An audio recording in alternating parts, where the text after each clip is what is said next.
Hello and welcome back to Ravenstorm Studios. And today I will be reading How Does Your Garden Grow by Blythe3 on Archive of Our Own, which is a fan fiction of Elsewhere University, which I have covered fics of before. Before we get into today's video, I would just like to say I am trying something new with these, as I really enjoy myself just putting on a YouTube video in the background and listening to it while I go about my daily tasks, and so I thought that would be a good format for these fanfiction reading sort of videos. So I just come up with one visual, and that's kind of how it'll stay for this one and similar ones in the future, most likely. Um, so if you don't really like that, please let me know and I'll be happy to change it. And if you have any suggestions for what kind of visuals I could do, that would be very much accepted. Um, so without further ado, let's get into it. Chapter 1. When people she didn't know very well asked Wary how she'd picked her name, she laughed them off and gave them a non-answer, like, "Oh, I just chose it, you know." One time she stared into the distance dramatically and told someone it was a reminder. But then they got worried about her, so she decided not to try it again. When new friends asked her, she admitted she'd originally chosen the name February, but that her first year friend group had quickly shortened it to Wary, and now that was the only name anyone used. When her best friend Nye asked her, she laughed. The two of them were partway through their second year and were just sitting on Wary's floor at 3 a.m., working their way through a pile of junk food while she tried to bleach Nye's hair. The window was open just a crack to keep the fumes down, but that made the room chilly, and they were both wrapped in blankets. "It's kind of embarrassing," Wary said. "Wary," Nye said. "I panicked and picked Dionysus because I'm a non-binary classics major. There are 6 other non-binary classics majors with that same name. It's taken over a year to get most people calling me Nye instead." "Bill, Bill, Bill, Bill," Wary chanted. "Oh, fuck off," Nye said. "But listen, it can't be any worse than that. I remember you told me it was originally February, but I want to know how you picked that in the first place." "Fine, fine," Wary said. "Okay, so a lot of girls have a vampire phase in middle school, and sometimes in high school too. Well, I had a phase." Phase?" "You know," Wary said, gesturing vaguely. "The kindly ones, or whatever." "Wary, that's Greek mythology," Nye said. "That's what you call harpies." "Well, for all we know, there are harpies around here too," Wary said. "But you know what I mean." "Yeah, fine. So you wanted to fuck an elf when you were 13, Nye said. "Shh! Don't say the E word," Wary said. "I think elf is fine," Nye said. "Or else the tabletop gaming club wouldn't still be around." "Good point," Wary said. "Anyway, elf, boning aside, I learned a lot about folklore through reading all those books. So when I applied, I read about some of the weird traditions Elsewhere has, and I looked at some alumni blogs, and I thought, wow, isn't it weird how so many of these line up with what I've already read about the fair folk? Except less elf boning. Except less elf boning," Wary shrugged. "At least as far as we know. I didn't believe that it was actual magic with actual fair folk, but I thought it was interesting. So when we had to pick names at orientation, I was thinking about how that also lined up with what I'd read, and I thought it would be funny if I picked something thematic. There's this book series I really like. I only got into it recently, and it's more murder mystery than dramatic teenagers. It's actually not YA, but it does probably qualify as elf boning, and a bunch of the characters are named after months.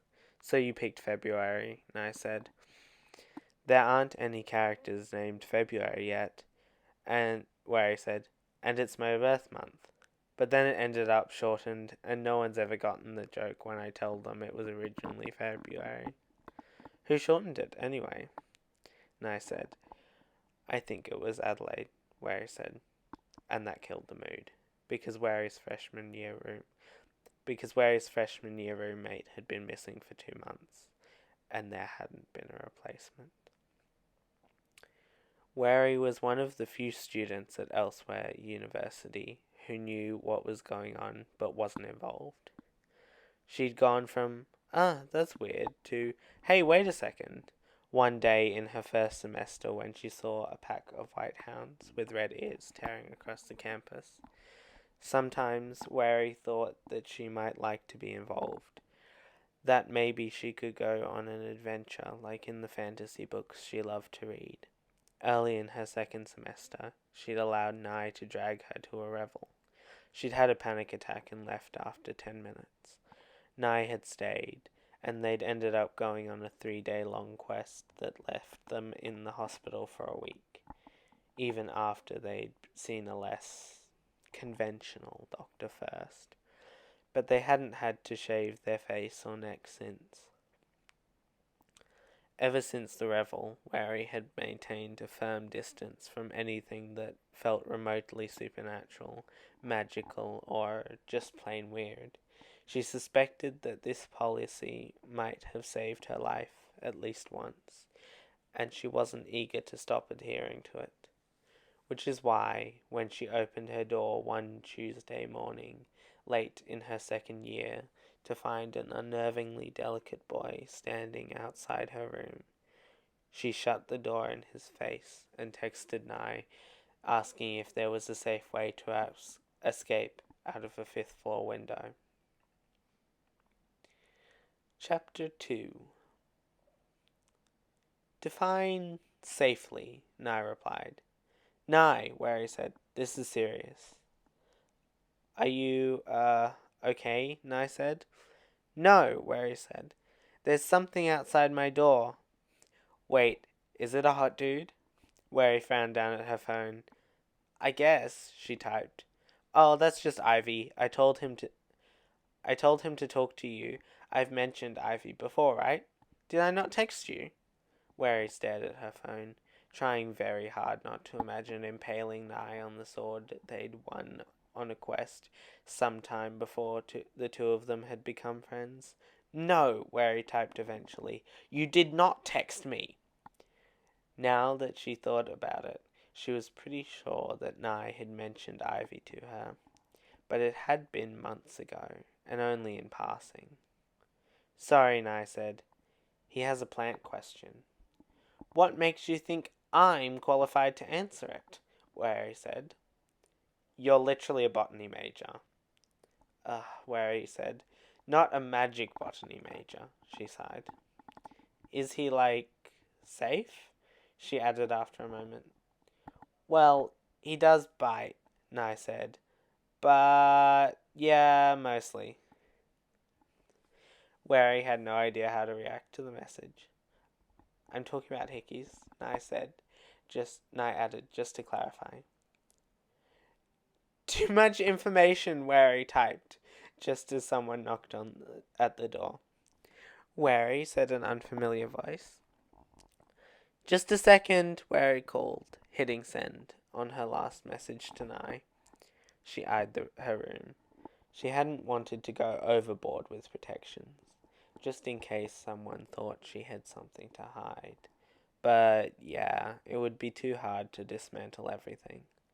She put on her angry face, which wasn't exactly hard at the moment, and yanked open the door, pausing to look Ivy up and down.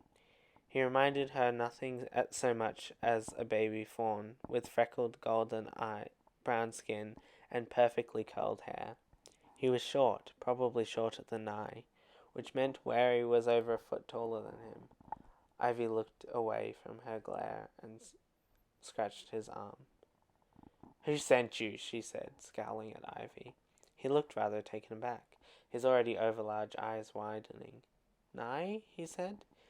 "They forgot to tell you, didn't they?" "Yes," Wary said, relaxing a little. Maybe she really did know Nye somehow. Maybe he really did know Nye somehow. "Well, they texted me just now, after I texted them saying you were here." Ivy sighed. "That sounds like them," he said, and Wary nodded firmly. "Well," she said, "I'm not letting you in, because I don't want to dismantle my protections, and I'm not convinced I should come out there with you just yet. So do you have any objections to just talking across the doorway?" Ivy nodded. Ivy looked around for a long moment before nodding slowly. No, he said. "I think it should be all right. Mind if I sit?" Wary made a go-ahead gesture, and Ivy settled gracefully onto the floor. After a moment, she decided she'd rather not loom quite so much, so she sat down too. "Okay," she said. "Shoot. Wait, go ahead and tell me the problem." She really didn't want Ivy to misinterpret her saying shoot. "I do understand most slang," Ivy said. "I hang out with humans with some regularity." Wary felt her cheeks heat, which probably meant she was blushing. "Well, better safe than sorry." She shrugged at him and continued. "Firstly," he said, "I am a dryad." Wary had a vague thought that dryads were supposed to be all girls, but it seemed rude to say that, so she kept her mouth shut. Ivy looked at her with an odd expression that she couldn't fully interpret, but kept going. "I am a tulip tree. I am rooted almost a mile north of here. I am part of a small grove, all tulip trees. About half of the trees are inhabited by dryads." "I can't believe this is a conversation I'm having right now," Wary thought, trying to keep her face neutral. "Why is the dryad of a tulip tree using the name Ivy? Why do some of the trees have dryads while others don't? How does that work?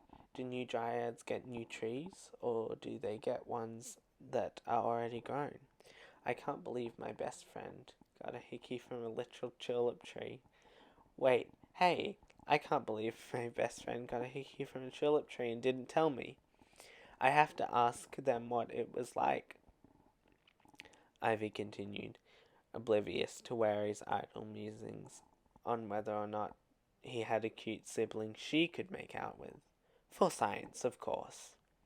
Last week, he said, "I noticed an odd discoloration on my leaves." "What did it look like?" Wary said, mentally filing away her thoughts about dryad makeouts for later. "Bright red," Ivy said, "and oddly geometric. There were too many straight lines in its shapes." "Huh," Wary said. "Wow, I've never heard of anything like that. Is it still there? And, hey, why are you asking me about this? Don't you have, doctors or something? I know Nye's kind of friends with a doctor who treats all sorts of people, like, not just humans." "It remains," Ivy said. "In fact, it has spread, and I have many reasons for seeking your aid." "Ooh, mysterious," Ivy said, before she remembered who, or rather, what she was mocking. Luckily, Ivy didn't seem to be too offended. I agreed. I disagreed with the decision that my mother made recently," he said, absent-mindedly scratching his foot. "Or rather, recently by my standards. Less so by yours. I am currently out of favor." "Right," Wary said, although privately she thought that a good doctor shouldn't care about that sort of thing. So, wow, this is so weird for me. Can you describe your symptoms? Do you feel any different?" "Tired," Ivy said, and slightly itchy, but that is all. I am afraid that may not narrow it down much. It doesn't, Mary said. I mean, partially because people usually can't speak to trees and ask how they feel when they get sick. She clapped her hands over her mouth. Oh my god, I'm so sorry. Is calling you a tree offensive? No, no, Ivy said. It's the most accurate term, but I. Hey, someone said. Is this guy bothering you? Wary had a moment of panic. She could get in big trouble for letting Ivy in the dorms, and probably no one would listen to her if she said she hadn't. But then she realized it was just Nye, strutting around the corner of the hall. You jerk, Wary said, jumping up and storming past Ivy, who wisely scooted out of her way. I'm sorry, Nye said, stopping in front of her. I really did think I texted you. Wary glares up at them, but noticed they were carrying their backpack. Nye never usually carried their backpack for textbook or other school supplies. Instead, they used it to stealthily carry their short sword around. They looked a bit rumpled, and now that Wary thought about it, the amount of time it had taken between her text and their arrival was the amount of time it took to run over from their dorm. Apology accepted, Wary said after a long moment, but I'm still kind of mad. Hello, Ivy said. Nye beamed. Hey, they said, fancy meeting you here. Wary rolled her eyes and went back into her dorm, while Nye and Ivy flirted in the doorway.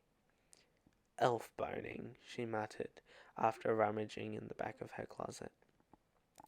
She pulled out hiking boots and sat down to put them on. What the fuck are those? Nye said, pausing in their conversation and pointing at her feet. Wary looked up from where she was, struggling with a knotted lace. My hiking boots? She said. Nye didn't respond. Boots for hiking in? Those might just be the ugliest shoes I've ever seen, Nye said. They're practical, Wary said. And I'm still mad at you. Drop it. Nye raised their hands in surrender. Are we going right now? Ivy said. Yeah, Wary said. If that's okay with you, I don't have class until 3, so I might as well do this while I have time. Of course, Ivy said, getting to his feet. I'm simply surprised at your willingness to help. Well, Wary said, I want to help, that is. She finally got both her boots on and stood. Is it alright if I bring my phone and take pictures? If not, I can do drawings instead. You can draw? Nye said. I just started up again, but I don't want to tell anyone about it because it's been a while. I was really good as a kid until I ran out of time and energy. It's not really required for botanists, and these days everyone has a phone with a really good camera. But once I figured out what was going on, I realized I might need an analog to get pictures of plants, where I suggested. So yeah, I've been practicing for the last few months. Your phone is fine, Ivy said, so long as you are discreet and do not share the photographs widely. Although, I am not assuming that your art is bad. No worries, Wary said, grabbing her phone. Taking pictures is way easier, and I just want them for reference so I can look up stuff later. I do think, if I do think someone else should see them, I'll ask you first. Time for adventure, Nye said. Woot. Wary groaned loudly at them. I can't believe you just said woot. So those were the first 2 chapters of How Does Your Garden Grow by Blythe 3. I This is pretty much all I've read so far, and I did read it a little while ago, so that's why it's almost like I'm reading it new. But yeah, I hope you enjoyed that, and I hope you enjoyed this sort of newish format of content. I haven't really done audiobook reading. Well, I mean, I haven't really done this kind of fanfic reading in quite a while, and if you'd like to see me do more of it, then just pop that down in the comments. Yeah, thank you. Bye.